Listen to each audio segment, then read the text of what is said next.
Hi, welcome to the Resources Roadhouse. I'm Wally Graham and I'm in Singapore. I'm at the Future Facing Commodities Conference where I caught up with QEM Managing Director Gavin Loyden.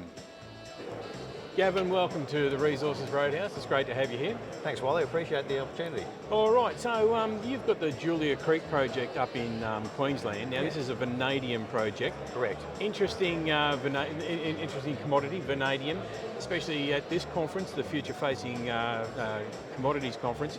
A lot of people are talking about lithium, of course, because lithium is the future-facing darling.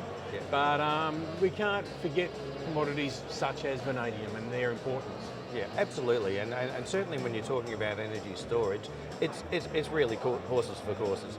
And vanadium is much better suited for grid scale support systems. I think that's been well identified in the Chinese market, where all of their excess vanadium outside of steel production is going into grid support batteries, and they're building the biggest ones in the world at the moment, the largest being in Dalian in China. That's currently a 400 megawatt hour system, but it will double in size over the next couple of years. And there's another 4 of those going onto the peninsula, so you can see the scale of what's going on. Yep. And their lithium is going into vehicles and into mobile technologies such as computers and phones. And again, it's that whole mindset that everybody's talking about electric cars. Yeah. And electric cars this, electric cars that. Yeah. Whereas the energy storage, especially on a scale of like within a street or a suburb, that's becoming more and more less tomorrow, more today. Well, and I think what we're trying to resolve here is the global transition to energy, to electrification, I should say. But more importantly, it's about taking CO2 out of the equation, right?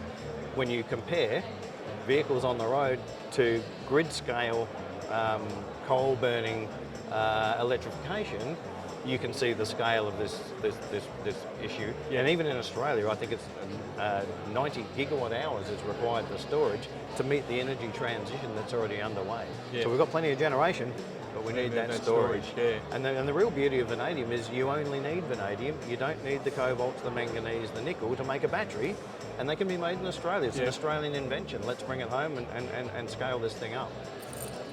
Which is where the Julia Creek project comes in. So absolutely. Tell us all about it.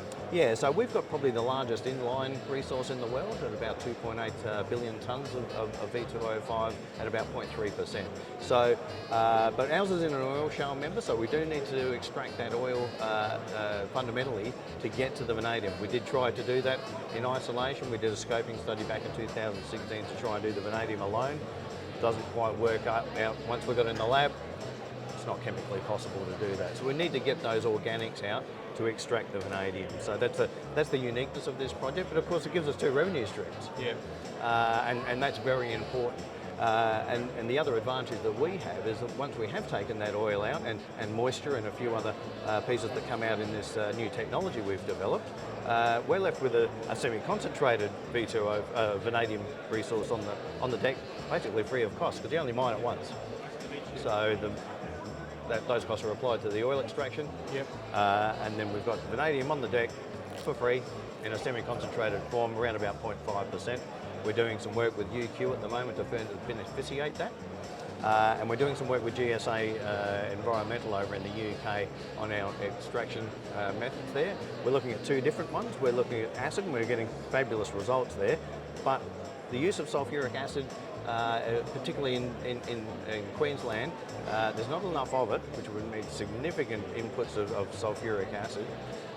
So we're looking at an alkaline method, which is much more benign in an environmental sense. Yep. It's available, and we can get that underway. So there's a little trade-off in yield from about 98% that we're getting from acid extraction to about 93% that we're getting from this alkaline method.